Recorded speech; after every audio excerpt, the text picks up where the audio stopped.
Good evening from the Standard Group Center here in Nairobi. Now, in the run-up to the 2013 general election, a few political urban slang names were coined in a bid to show political bravado and gain popularity among voters, especially here in Nairobi. Among those nicknames was Manzi Wanai, also known as Rachel Shebesh, who went on to clinch the Nairobi County Woman Representative seat on a TNA ticket. Tonight, slightly more than 8 months to the 2017 general election, there are spirited efforts to unseat Manzi Wanai from that seat. There is now a Bay wa Nairobi, also known as Nairobi lawyer Karen Nyamu, as well as Msupana Wax, that is businesswoman Millicent Omanga. Both are front runners in the race to unseat Shebesh. Tonight, on the broadcast, we'll focus on that battle for Nairobi. As far as the county woman representative seat is concerned, I have two of those ladies with me on the show to talk about their policies, plans, and vision for Nairobians. Welcome to the program. I am Ben Kitili at the Standard Group Center. Choice 2017 begins now. And to set the pace for us, KTN News reporter Akisa Wandera did do a story trying to delve into the details of the roles of the position of woman representative as enshrined in the Kenyan Constitution 2010. Let's take a look at that story. People say, what do these women do? What are we supposed to do? You go to the Constitution. What was the woman representative supposed to do? It's not there. It's not written. The only thing that's written about women representatives is that there'll be 47 women elected. Remember, the same house has 281 men. So every time the question is only asked on the 47, I think the same question needs to be asked to the 281 men. What has been their role? What have they done to further democracy in this country? Kila kuchao na kila wanawake wanavyojitokeza, pia watu wanabadilisha mawazo. Na watu sasa wanaona ni kwamba kweli jambo hili linafanyika. It was a vision meant to bridge the gender gap in leadership by increasing the number of women in parliament for Kenya, born by the new constitution in 2010. A dream that 6 years on remains hazy to many who still do not understand what role the women play, leading to an intense debate on their relevance. From Machakos County, I don't know the name of the women rep, and I don't know the role they play.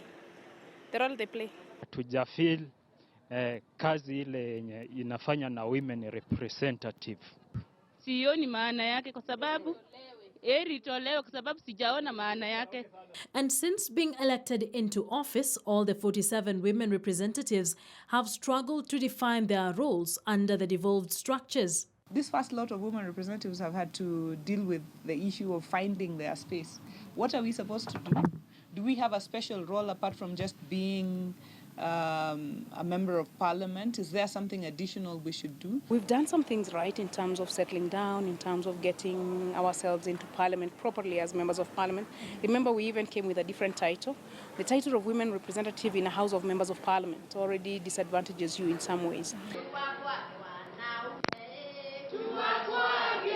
As they tried to carve a niche for themselves, the women admit that the financial challenge was a major headache for them during the first 2 years in office. This meant their visibility at the counties was at the bare minimum. The women now receive 2 billion Kenya shillings through the Affirmative Action Social Development Fund. I think we have moved. We definitely have moved from a point where we wondered, okay, are we just regular members of parliament? Which at first we were told, yes, you're just a regular member of parliament like any other. But then when it came to CDF, we now didn't have the CDF. Now we were irregular in the sense that we were no longer equal, you know, ikakuwa shamba la wanyama, you know, the animal farm, where some animals are more equal than others. That's when we noticed that, no, we have to cut our own space and cover our own niche. And this is where we came up with apart from just being regular members of parliament, we have to look seriously at issues of affirmative action groups, women, young people, people with disabilities. But was the lack of a kitty the only hurdle between them executing their mandate and their electorate enjoying these gains? Many would ask, just how effective has this seat been since its inception? Hata katika Affirmative Fund, kuna kina mama ambao wamechimbiwa borehole, wameanza miradi ya maji, tumefanya miradi ya posho mill, tumefanya miradi ambayo hata kina mama sasa na vijana wanasema kwamba kumbe hiki kiti ni kiti ambacho kilikuwa na faida sana. We are doing value addition to women. For example, I have a group that does aloe vera farming, and through affirmative action, they've been able to acquire funds to do value addition. So now they have produced lotions, they have produced soaps. But are Kenyans satisfied? Nasikia kuna pesa yenye inatolewa lakini sijawahi iona, sijawahi jua inatolewa wapi na inatolewa kwa wakina nani. Na itusaidii chochote. Na hiyo kiti ni kuharibu ushuru yetu, haina umuhimu wowote. Okay, I really don't know the work of the county rep, women county rep. However, while their presence at the counties continues to be questioned, the women seem to have picked themselves up in terms of legislation. Among bills sponsored by the women are the Access to Information Bill, sponsored by Nyeri County's Priscilla Nyukabi, Nyandarua County's Wanjiko Mohia's Persons with Disabilities Amendment Bill 2013 that was passed by the National Assembly and forwarded to the Senate for consideration. The Sexual Offences Amendment Bill 2016 by Busia County's Florence Mutua that clearly defines a number of indecent acts that include inappropriate touching and other forms of sexual harassment, and is expected to go for a second reading, which entails debate on the floor of the National Assembly. Baringo County's Grace Kiptui's Basic Education Amendment Bill 2016 is also expected for a second reading on the floor of the House, and the Engineering Technologists and Technicians Bill 2015, sponsored by Bomet County's Cecilia Ngetich, and awaits assent by the President. Massive contribution has also been made towards the realization of the family bills like the Marriage Act 2014 and the Matrimonial Property Act 2013 and Protection Against Domestic Violence Act. Their presence in House committees is visible for the first time in Kenyan history. Currently, there is a huge debate on the proposal by the Auditor General to slash the number of members of the National and County Assemblies, citing overrepresentation and huge public wage bill. The women representative sits seemingly one of those targeted. Now, with barely 10 months to the general election, many of these women will want to defend their seats. It can only get better, they say. If we are lucky to get a re-election, which will most likely also be the final one, given that affirmative action seats are not meant to keep you there for too long, you definitely will see an improvement, just like you see with second-time members of parliament. And actually, first of all, this position of affirmative action position is supposed to phase out, I think, in 20 years, according to law. And it's only fair for women who have come under affirmative action also to go into the main, that's what they're saying, main positions, now to vie for constituency or to vie for governor, to vie for senator. So I think it's it shows that they're ready now to battle it out with other, let's say, exactly. Some, however, have expressed interest in vying for single constituencies. Mombasa County's Mishimboko is one of them. For her, it is all about being able to compete with the men and giving other women chances. Na sisi kina mama lazima tuoneshe our strength, na tuoneshe pia sisi tumekuwa kisiasa, sisi pia tumekuwa kiuwezo, sisi pia tumekuwa kiuongozi. Na kuwa kiuongozi, we have to compete, and competition is healthy. Competition is healthy. Sasa kama sisi ambao tumepata empowerment kidogo, hatuwezi kuingia kwa competition with our male counterpart. Je, wale ambao wako chini bado? Now, it is without a doubt that the new constitution brought with it improvement when it comes to women leadership in this country. But as we head into the next general election, the conversation changes from the amount of women in leadership in this country to how much meaningful gain their role would mean to those, especially in the grassroots level. Akisa Wandera, KTN News.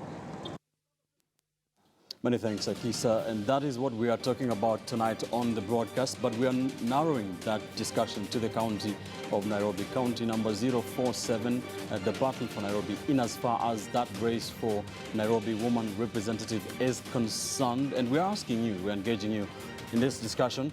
We're asking you on our Twitter poll question this evening, has your woman representative served you well?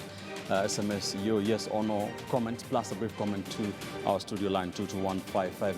You can tweet us at Ben_Kitili at KTN News. The hashtag is Choice2017. Shall be sampling some of those tweets as well as texts. And I have with me two of those women, those ladies that are gunning to become the second woman representative of the county of Nairobi. I have with me Karen Nyamu, a lawyer here in Nairobi. Good evening, ma'am. Good evening, Ben. I also have businesswoman Millicent Omanga joining us live from our Nairobi City Centre studios. In the next 30 to 35 minutes or so, we shall be trying to just engage them on what their visions, their plans are for Nairobi women. Welcome to the broadcast. Let's take it from that story by Akisa Wandera. Do you think Kenyans fully understand the role of the county woman representative in this country? I think definitely Kenyans don't understand the role of the women representative, and I blame the current crop of women reps because they themselves haven't come out clearly to demonstrate their role in their different counties. All right. Although, of course, we have the exception of a few who have been very vocal in the House and who have come out to fight for issues that affect their counties. All right. Millicent, let me get your view on the same. What do you think the understanding of Kenyans or Nairobians is in as far as the role of the county woman representative? I think being a seat which was just introduced, the first time, this was their first time in office. There's quite of teething problems, and both the legislators, the woman reps and the people, the Nairobians, don't actually understand what it entails, and that's why most people would say it should be scrapped off because they don't see the benefits. The women reps there are not doing what they ought to be doing in the House. Do you understand the role of the position you're trying to get into in 2017 yourself? Yes, I do. A woman rep, you know, it's an affirmative action seat which was introduced in the Constitution. It was seeking to abandon the historical exclusion of women in mainstream society. And in the spirit of the Constitution, when you look at the Article 27, it talks about the equity and the freedom of women. We look at Article 100 about the people with disability. We look at Article 81, also defines on how the state should also be able to ensure that not more than 2/3 in public office are of the same gender. So, and with this representation, then the marginalized can be able to voice their issues, and actually, like in Parliament, they can be able to legislate and bring about sustainable solution to the problems, to the marginalized, the women and the youth. All right, before I come to your visions and plans for Nairobi, Karen, do you understand the role of a county woman rep? Why do you want to become the next MP for Nairobi for women? Yeah, I definitely understand my role as a women rep. And as she has said, Article 97 of the Constitution right. is this role is based on. It creates the women rep position, Article 97, and it clearly puts women and youth and disabled under the marginalized.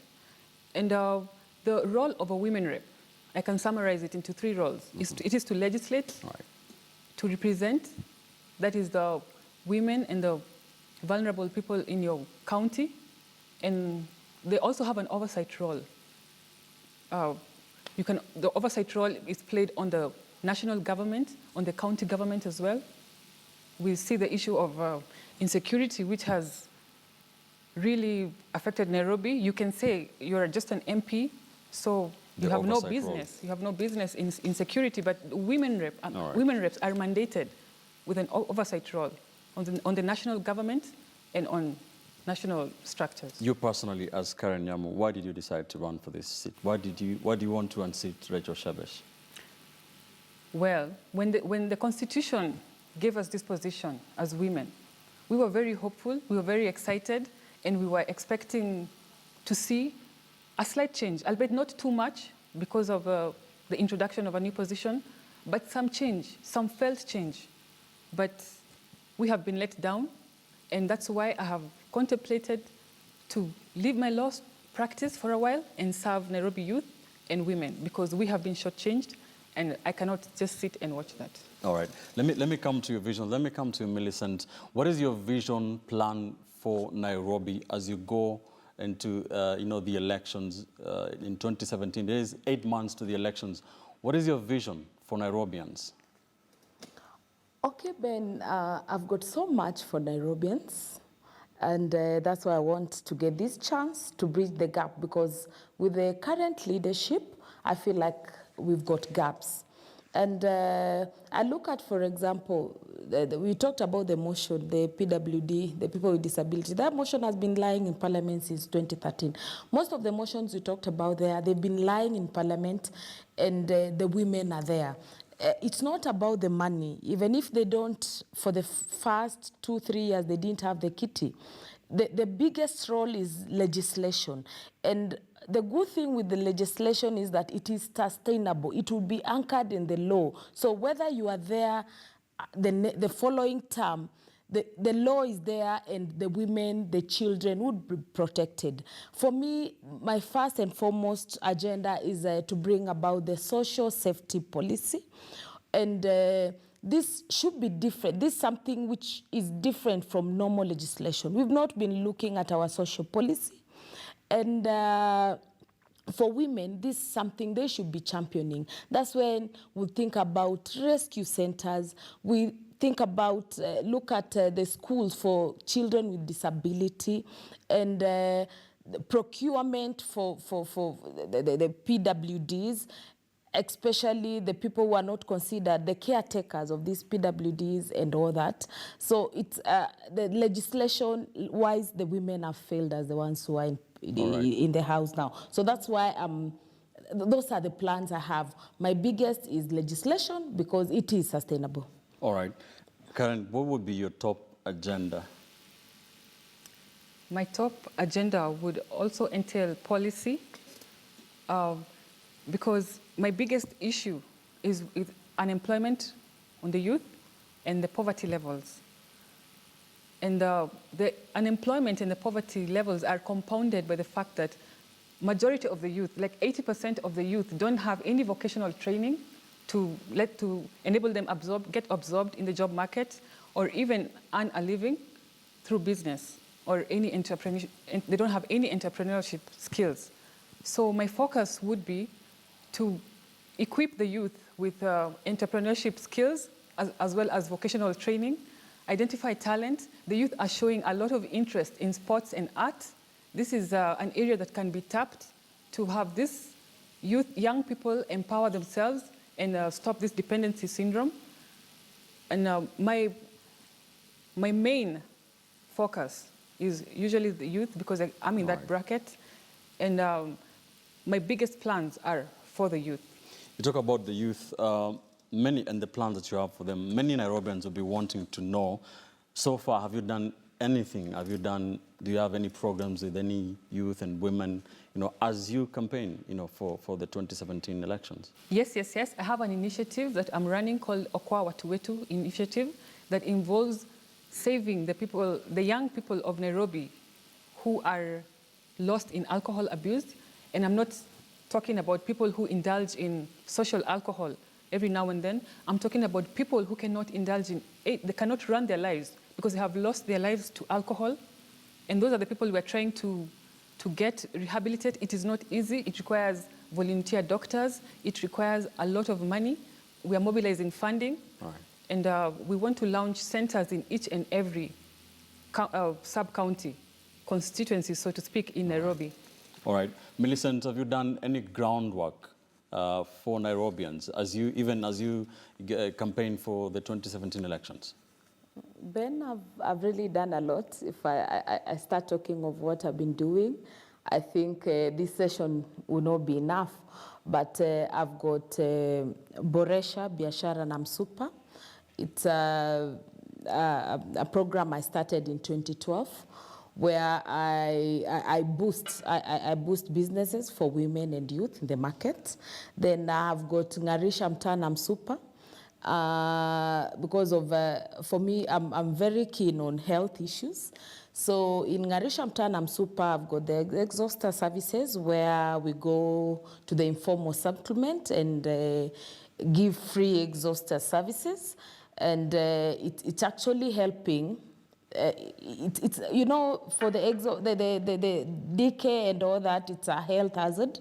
So it's quite something, because now we are helping these women, the women and children who are the most affected with these communicable and kind of diseases. I've got Jenga Keja Namsupa, where we also I've partnered with a US-based NGO, which is coming to help the informal settlement to come and uplift their living standards in terms of the structure, the houses. All right, so both of you have done some groundwork even as you campaign. Many thanks. We will talk about more of what it takes to be the county women rep of Nairobi. Many thanks for staying with us here on Choice 2017. We are speaking to Millicent Omanga and Karen Nyamu, two of those who want to become the next county woman representative for the county of Nairobi. We take a quick commercial break. We're right back. Don't go too far.